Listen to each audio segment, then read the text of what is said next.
जुलैपासून गोव्यात प्लास्टिक पिशव्यांचा वापर करताना आढळल्यास तुम्हाला 5,000 रुपयांपर्यंतचा दंड होऊ शकतो, असा इशारा मुख्यमंत्री मनोहर पर्रीकर यांनी दिलाय।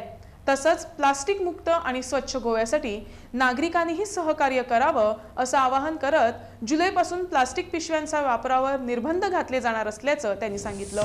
प्लास्टिक पोती सोडा, सवय करा आतापासून। जुलैपासून प्लास्टिक पोती जर कोण विकता असताना घेता असताना मिळालं जाल्यार पोलसाक बरो खार पडटलो आणि कडक पडटलो। म्हणजे 5,000 रुपयापर्यंत सुद्धा खार पडूंक शकता। त्यामुळे सुरुवातीक कमी असत पहिले 6 महिने, पण प्लास्टिक पोती म्हारग पडूंक शकता हे लक्षात धरा। आतापासूनच सवय करा, जनाच्या समोर उभे करता।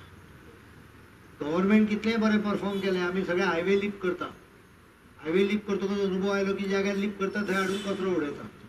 आजच्या दिसा म्हाका इतलेंच दिसता की एका वर्सा भितर आमी जर तूं स्वच्छ भारत प्रधानमंत्र्यांनी एक कॉन्सेप्ट सुरवातीकूच दोळ्यासमोर दवरलो। खूब जाण ताजेर टिका केली, खूब जाणांनी ताजेर रेवड्यो उडोवपाची, धजा उडोवपाची थोडीशी भाशा केली, पण त्या स्वच्छ भारत फाटलो कॉन्सेप्ट आयज लोकां पर्यंत वचपाक लागला।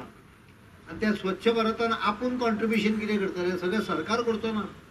म्हजें कॉन्ट्रिब्युशन कितें आसतलें हाजो विचार आमी करूंक